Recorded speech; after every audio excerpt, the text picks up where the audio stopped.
Hello everyone, this is Meera Dhankhar and welcome back to my YouTube channel hashtag commerce vibes. तो हम अपनी book कर रहे हैं अकाउंटिंग फॉर कंपनीज और उसका चैप्टर 7 है इशू ऑफ शेयर्स।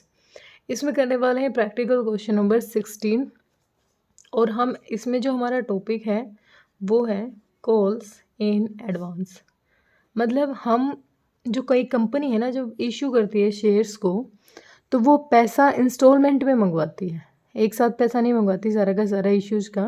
तो जब वो इशू करती है शेयर तो वो जो पैसा मंगवा रही है शेयर होल्डर से वो किस में मंगवा रही है, इंस्टॉलमेंट में मंगवा रही है।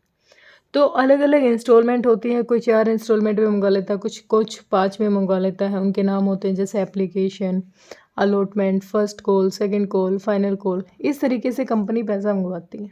ठीक है। अब जब कंपनी पैसा मंगवा रही थी और कंपनी को मंगवाना था पैसा, जैसे उन्होंने टाइम पीरियड भी बांट दिया कि पहली जो एप्लीकेशन का मनी मंगवाएंगे ना वो जो बिल्कुल 1 अप्रैल में मंगवा लेंगे, फिर जुलाई में मंगवाएंगे, फिर नवंबर में। तो जो पैसा नवंबर में मंगवाना था, कुछ शेयर होल्डर ऐसे होते हैं अपना सेफ जोन रखने के लिए उस नवंबर वाले अमाउंट को पहले ही पे कर देते हैं। ठीक है। अब कोई अमाउंट हमें नवंबर में रिसीव करना था लेकिन उसकी पेमेंट हमें पहले ही मिल गई है, तो वो हमारे लिए क्या है, लायबिलिटी बन गई। वैसे तो हमें यहाँ पर इंटरेस्ट देना चाहिए, किसको, कॉल्स इन एडवांस पर हमारी लायबिलिटी है, लेकिन ये हमारे सिलेबस में नहीं है इसलिए हम नहीं करेंगे। पर हमें इतना ध्यान रखना है, अगर कॉल्स इन एरियर है, जो पैसा नहीं आया उस पर हम 10 रुपये का इंटरेस्ट है वो चार्ज कर सकते हैं, 10%। और अगर कॉल्स इन एडवांस है, एडवांस में हमें पैसा मिला हुआ है, तो उस पर 12% इंटरेस्ट क्या है, हमें देना पड़ेगा। लेकिन ये दोनों ही अपने सिलेबस में है नहीं है, ध्यान रखना है हमें। सिंपल सा क्वेश्चन है, एक बार देख लेते हैं, क्वेश्चन से ज़्यादा क्लियरिटी आएगी। बेटा तबीयत ठीक नहीं है, थोड़ा कोऑपरेट कर लेना, कहीं लगे आपको कि मैम कैसे पढ़ा रही है। Shipra limited invited application of 80,000 की एप्लीकेशन थी, 10 रुपीज़ का ईच है। ठीक है। हमें मतलब शिप्रा लिमिटेड है, वर्किंग नोट ले लेते हैं, वर्किंग नोट। एप्लीकेशन कितने की आई, इशूड की नहीं कह रखी, डायरेक्ट एप्लीकेशन आई है। 80,000 शेयर्स थे हमारे और उसमें एक शेयर की वैल्यू कितनी थी, 10 रुपीज़।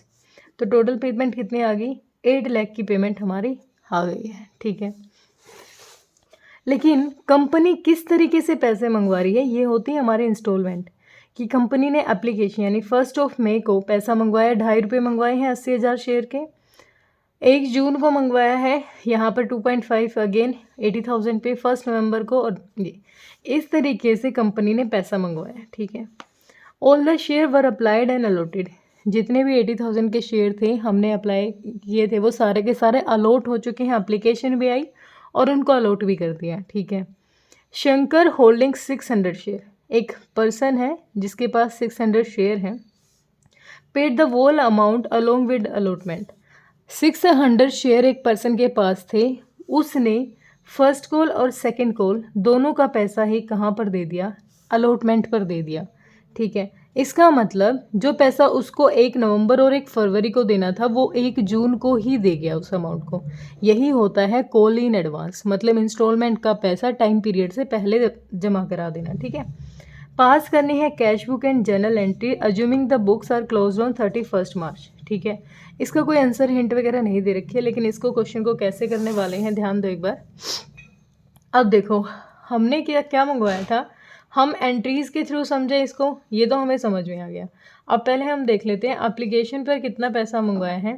2.5 किस पे मंगवाया है, एप्लीकेशन पर मंगवाया है। 2.5 किस पे, अलॉटमेंट पे। 2 रुपीज़ किस पे, फर्स्ट कॉल पे, and 3 rupees are second call. ऐसे कंपनी ने पैसा मंगवाया। ठीक है। 80,000 है, 80,000 पर फर्स्ट कॉल पे 2.5 रुपीज़ अगर कंपनी ने मंगवाई है तो फर्स्ट कॉल पे टोटल कितना अमाउंट, 25 8 जा 200, 2 लाख का जो अमाउंट है वो कंपनी ने मंगवा लिया। ठीक है। सारा का सारा अमाउंट आ गया। तो जब कंपनी ने पैसा मंगवाया होगा उस टाइम क्या एंट्री की होगी, पहली बात तो एप्लीकेशन का पैसा तो शेयर इशू होते हैं ना, हम इशू करते हैं और बैंक में जब हमारे अप्लाई कर लेती है पब्लिक उसी टाइम आ जाता है। पहली एंट्री ही हमारी क्या होती है, bank account debit bank account debit, amount कितना आया होगा, पहली बार में ही हमारा कितना पैसा आ गया, 2 लाख का पैसा आ गया है। किसके थ्रू आया है, टू शेयर एप्लीकेशन अकाउंट। ठीक है, एप्लीकेशन का कितना पैसा आ गया, 2 लाख रुपीज़ आ गया है।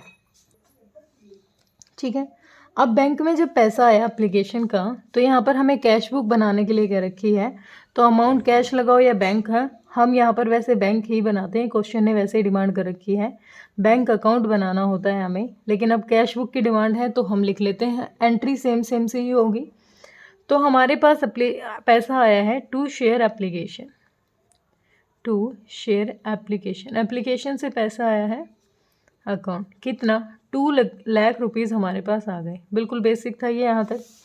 ठीक है, ये हो गया। अब अलॉटमेंट पर फिर हमने 80,000 पर कितने रुपए मंगा लिए, 2.5 मंगा लिए, 2 लाख, इसका मतलब हमने फिर से अलॉटमेंट पर मंगा लिए। यहाँ पर एंट्री हमारी फर्स्ट तो ये हो गई, सेकेंड एंट्री हमारी होती है जब हम एप्लीकेशन को शेयर एप्लीकेशन अकाउंट डेबिट, कितना अमाउंट, 2 लाख का, और 2 क्या होता है हमारा, शेयर कैपिटल अकाउंट, कितना अमाउंट, 2 लाख का। ठीक है, ये हमारी पहली एडजस्टमेंट है जब हम शेयर्स, जो एप्लीकेशन हमारी आई है वो हमने क्या कर ली, रिसीव कर ली। ठीक है, थर्ड ट्रांजेक्शन हो जाएगी कि अब हम ना ये अलॉटमेंट का पैसा मंगवाएगी कंपनी, कैसे मंगवाएगी, शेयर अलॉटमेंट अकाउंट डेबिट, कितना पैसा, ये भी 2.5 रुपये है तो 2 लाख रुपए, टू शेयर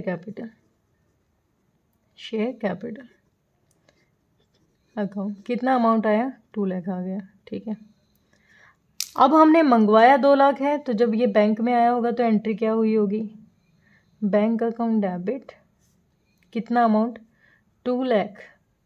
ठीक है, टू शेयर अलॉटमेंट अकाउंट, कितना अमाउंट, 2 लाख रुपीज़ हमारे अलॉटमेंट के आ गए हैं। ठीक है, यहाँ पर भी हम लिख देंगे बैंक अकाउंट डेबिट हुआ है किसकी वजह से, टू शेयर अलॉटमेंट अकाउंट, कितना पैसा आ गया है, 2 लाख रुपीज़ हमारे यहाँ आ गए। ठीक है, यहाँ तक तो ज़्यादा कुछ चेंज नहीं था। अब क्वेश्चन जो कहना चाहता है ना, वो ये कह रहा है, जब अलॉटमेंट का पैसा आया ना, ये 2 लाख रुपए, इसी में हमारा एडवांस आ गया, कितना एडवांस आ गया, कि एक पर्सन था जिसके पास 600 शेयर थे, ये पैसा तो उसने दिया ही है। यहाँ इसी डेट को उसने 2 रुपीज़, 600 पे 2 रुपीज़, 600 पे 2 रुपीज़ यानी 1200, और 600 पे 3 रुपीज़ यानी 1800, टोटल 3000 अमाउंट वो पे कर दिया उसने। ठीक है, हो गया यहाँ तक डन। उसके बाद जब ये अलॉटमेंट का पैसा हमारे पास,